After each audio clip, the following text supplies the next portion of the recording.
Basically, today, with the first topic we'll get into right away, I saw there's this issue with Warzone. There's been this issue since we first started playing Warzone 1, which is hackers. There's a lot of fucking hackers. The main thing now people use, which is to get away with it, is not walls, it's not aimbot, it's mainly just VPN. Basically, it gets them into super easy lobbies, and then that's how you see 60 plus kill games and all this crazy shit. Like, let's be real, if you get into a good lobby, solo squads, you're not getting 60 fucking kills in one game. That's not possible. Doesn't matter if you're the best player in the world. In a like actual competitive lobby with people that are as good as you, you're not gonna get 60 kills in a game solo squads. It's not possible.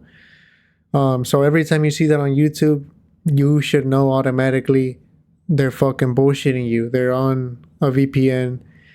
It could be rare that they just jump into a lobby and they get an easy lobby. That happens 1 in a million, but it's possible.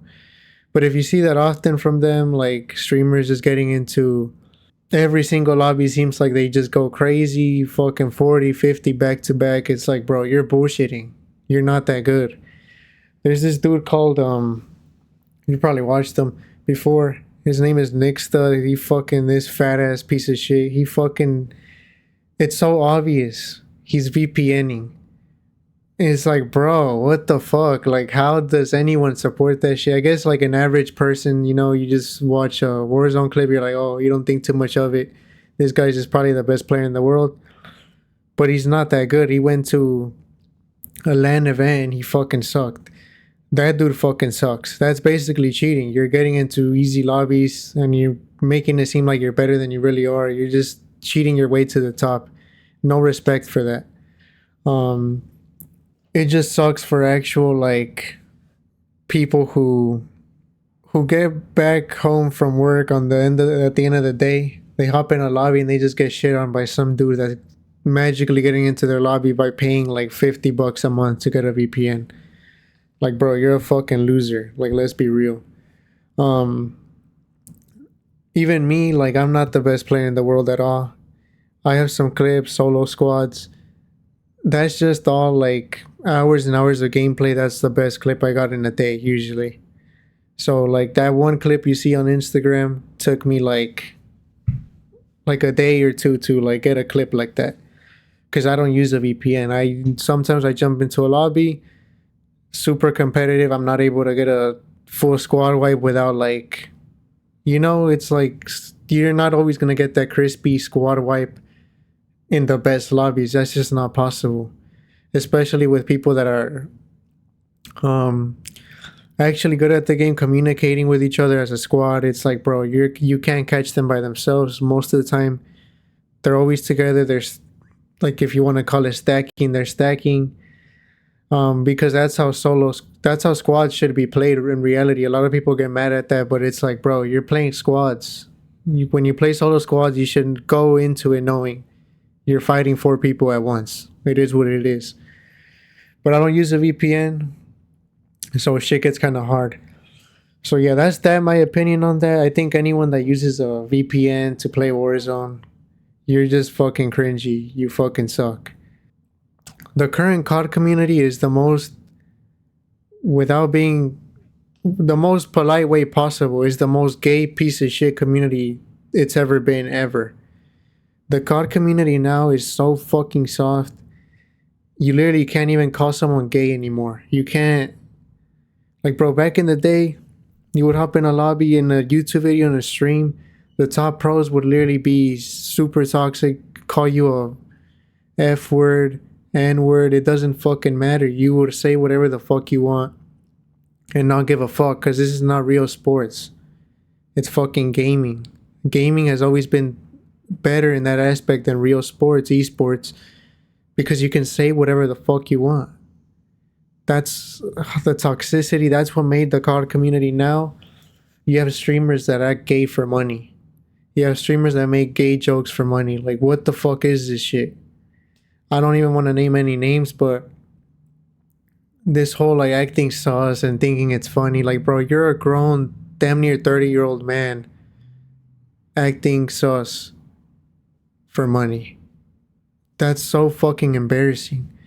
Um, I don't find that shit funny at all. I think we should bring back toxicity in Call of Duty, and that's what I'm gonna pretty much do with this podcast. I feel like we need more toxic environment in this world. I feel like this world's too soft. We need to add more anger in the world. Other people say I want to bring happiness. I want to bring equality. I want to bring this to the world. I want to bring toxicity back into the world, especially in the gaming community. And that's what one of our goals is as a company, is just bringing back that old gaming feel, not no new FaZe clan, fucking gay. FaZe banks can't even say how many genders there are in the world. Like, that's not the type of shit we're trying to do. We're trying to be better than that. We're trying to be authentic, real, not no fucking Disney Channel wannabe as actors. Like, bro, this is the gaming community. We're gonna act the way we want to act. It is what the fuck it is. Bobby Puff Gaming, he got caught up, exposed, got banned, shadow banned. Someone in the COD devs packed that boy up. Literally, it's been days. He's still crying about it on Twitter. Like, bro, you're banned. It is what it is, bro. You didn't do nothing wrong. Okay, sure, buddy. He for sure had some. He had some shit on there. Even if it's something small like a trigger bind, like hockey bind, whatever. People be having some random ass shit to get like a slight advantage, risking their shit getting banned. Like, what the fuck are you doing, bro? Just tap the trigger. It's not that hard. That dude kind of sucks for him to be cheating, so I doubt he's cheating. If he's cheating with walls and whatever, and he still fucking sucks, like, bro, be ashamed of yourself. Honestly, I don't think he's that good for him to use aimbot. No offense to Bobby Puff if you're watching this, but you're just not that good. So he probably had some like stupid trigger bind. There's some stupid shit like that that got him banned. So it is what it is. Get that shit out of here. I don't feel bad for him at all. Anyways, in this segment, if you're still watching, I kind of want to get more into, like, since it's the first episode of this podcast, more of what FYT stands for. I know a lot of people, if you think it's called Fit Gaming, it's not Fit Gaming, it's FYT Gaming. I know. Let me run you down some history with the team itself. Back to history. So originally we started, I think it was, I want to say, like super early on, like 2018, 2019. I started this with a family member originally, but back then I was like 14 years old, 13 years old. So I didn't even know what I was doing, if I'm being honest. I just made like a YouTube channel, Instagram. Back then I played Fortnite. I would like a little shitty Fortnite team. You know how that goes. So I kind of grew it a bit. Maybe I had a few 50 subs or some shit, like a few hundred followers on Instagram. So that's when we started. And I had other shit to do, obviously. Quit that bullshit. Stop focusing on the team. Then we came back again, which was Fortnite. And I was pretty much, at that point in time, I was doing it pretty much by myself. Try to run that shit up. I did a pretty decent job. I think I gained a few thousand followers on Instagram. So I did pretty decent for, like, I was probably like 13 years old. Yeah, it was like 13, 14 max. It was still Fortnite. We stopped. We just basically did shitty Fortnite clips, shitty Fortnite edits. And then around 2019, I want to say the end of 2019 or 2020, the start of it, whenever Warzone came out, I played the game. I absolutely loved it. That was Warzone 1, like, first season. So I started a team. I started back up the team, rebranded it to Warzone. And that's this time around, we did a lot better. I think I want to say we kept gaining a few thousand followers. The content itself was still, I want to say, pretty mid, honestly. Like, it didn't evolve much from just being um, Warzone edits, Warzone clips, nothing crazy. So I want to say we took a break after that, or I kept going. I don't remember, but we went well into like one of the last seasons of Warzone One, and by that point we evolved into more like early gaming, um, like Warzone setting videos, shit like that. So we were doing more personality by the end of it. We were kind of doing the right thing. At that point, we were averaging like 10,000 views a video on Instagram. So it was doing pretty well when we stopped. We stopped, I think, because it was near the end of like the whole COVID era of things. So I was just home all year. I was focusing so hard on it. I think by the end of it, we had like 12,000 followers on Instagram, thousands of views of video. We were doing pretty well. By that point, I don't want to get too much into the money side of things, but it's pretty interesting. By the end of it, we made a few $1,000s in our the few month span, which wasn't too crazy considering like we would have probably made more working at McDonald's for that amount of time. But for like a 14-year-old, 15-year-old, I was 14, doing that shit at home while doing online school because of COVID. It was pretty nice. A few $1,000s. Obviously, we reinvested it into the team in some ways or another, but I was doing pretty good for my age. Um, anyways, so that was the original FYT timeline where we are today. Today, I'm like 19 now, bro. I'm kind of getting up there in age.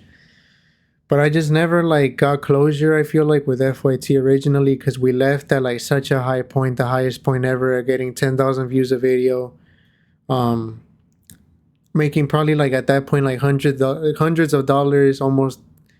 It would have probably got to the point where we were making at least over $1,000 a month purely off FYT through like sponsorships, merch sales. It was doing pretty well, especially for a 14-year-old. I just feel like I never got closure. I feel like I could have always kept it going, doing so much more, but like life got in the way. And at that point, I was doing it with one of my close friends. And then life got in the way and just never got closure. So I decided recently, like a month ago, to just start it back up, one last run. If we can't make it this time, then I feel like I just found my closure. But I feel like we have a good shot at this. This time around, I'm focusing on making more like content like this, which is podcasts. Like this podcast, I already got like a few clips for like Instagram or YouTube Shorts. I already got a few clips just by me talking shit for a few seconds. I can just re-upload that, and there's more personality into it than just simply gaming clips. That's where a lot of teams go wrong. That's where we went wrong originally. So I think this time around things will be much better. But that's the history of FYT pretty much. I think this time around we're here to stay. I think this is just the beginning of something huge. Honestly, I think the competition right now, other than them having budgets, when it comes to content, people are fucking soft these days. People don't say what comes to mind. And that's how we're gonna be different than someone like FAZE or Optic. It's so corporate to me. Like it's just so fake. I truly think the FAZE guys like Banks, Tommy, Apex, I wouldn't say Rain. They don't take enough accountability for ruining their team the way they did. I think recently in one of the FaZe live streams, Banks admitted to knowing he pretty much handed over control to the corporate people with the promise that they were gonna walk away with tens of millions of dollars in a huge exit. And in his point of view, he said he felt it in his heart, know that it was wrong, but he still felt like it was worth. He kept telling himself, at least trying to convince himself, it was worth them basically losing authenticity in their company and feeling like they doing what they want to do for money, which is what the issue Rain originally had, which is none of the founders were on board with him taking back control, doing things the right way they want to do it for money, for fake promises. Which is like, no wonder this dude Rain doesn't want to even be associated with FaZe anymore because of the bullshit they did. Like, the other founders, they don't take accountability for that. Like, bro, in my opinion, FaZe got what the fuck they deserve for not staying real to the brand. It's like, bro, how is someone else gonna know what's best for your company? That's so stupid. That's so stupid. So overall, I think, man, it's just like, it kind of pisses me off. It kind of like irritates me even thinking about it. But like, bro, it's just so stupid. I don't know what the FaZe guys were thinking. Honestly, that whole situation, a lot of people felt bad for them. I don't feel bad at all, truly, being honest. I think they got what they deserve, and I think now they have a chance at doing it the right way, but it also seems like it's still behind. The corporate machine is still behind them. They can't say certain shit. In an interview, I mentioned that earlier in this podcast, Banks was asked how many genders there are. We all know there's only 2 genders. That's obvious. If you're watching this podcast and you think there's more than 2 genders, click off this video and go fuck yourself. Anyways, this dude FaZe Banks was like, oh, I don't know, I'm not the right guy to ask. Like, bro, what the fuck do you mean you're not the right guy to ask? You're a fucking human. How many genders are there? Man and woman. The fuck is wrong with you? That's why it's like, bro, like this is the top team. This is the top of the gaming community. Like, what the fuck is this shit? This is the competition we're up against. We're gonna fucking slam right through them. Us at FYT, we fucking know there's only 2 genders. We know anyone that says there are more than 2 genders, you're fucking crazy. That doesn't take a specialist, a scientist to say that. It's that easy. FaZe Banks, if you're watching this video, there's only 2 genders. Stop being a retard. Debating if I should, like, next time just upload, like, pre-record the video and then upload it. Because this podcast shit, like, doing it live is just so... Maybe because it's my first time, but it feels like there's so much pressure, like, to keep up with the topics. And honestly, maybe that's my fault for being unprepared, but I was too lazy to write down, like, topics. I'm just going off the top of my head of things I've been wanting to talk about. So if I take pauses and shit, it's because I'm thinking, bruh. Like, give me my time. Maybe next podcast I'll, like, actually write a list of topics down, and I might pre-record it next time and just upload it, edit it up and shit, just so there's, like, not long pauses in between me talking. And this is my first podcast, so it's fucking chopped. Give me a break. I don't know if y'all are excited about Black Ops 6 and what's to come with it, but, like, the beta to me was just so bad. It felt so clunky. The game looked like fucking disgusting. Like, I don't know, for 4 years, and I don't know, I just don't want to, like, be like a broken record because so many people have talked about it already, but 4 years to make a piece of shit beta like that is just crazy to me. I'm really hoping it's just because they had to, like, downsize the game so much to fit it into Call of Duty or whatever, and, like, since it's just a beta at the end of the day, I'm hoping that's the case. But the game was so fucking ass. Like, the beta was so ass. It felt so clunky. Like, Modern Warfare 3, Warzone 3, compared to it, like, going back after I played the beta to Warzone 3, Warzone 3 just feels so fucking, like, the movement feels so smooth compared to Black Ops 6. Black Ops 6, it actually kind of has me scared. Like, if the movement is still that clunky when the game is out and implemented into Warzone, like, I truly think Warzone's gonna die. Like, there's no way anyone in their right mind could go from playing Warzone 3, Modern Warfare 3, to playing a piece of shit game like Black Ops 6. I'm hoping they finish it up, they make it smoother once it fully comes out. But I'm genuinely concerned. The beta was pretty fucking ass. So yeah, it's not looking good for Warzone. I'm hoping things turn out better, but we'll see what happens. It's like, bro, it's coming out in like what, 14 days now? Like, hopefully it looks better at launch because so far it's looking pretty fucking garbage. Damn, man. I should have wrote a script. This podcast, this episode one, so chopped. I'll do much better next time, I promise.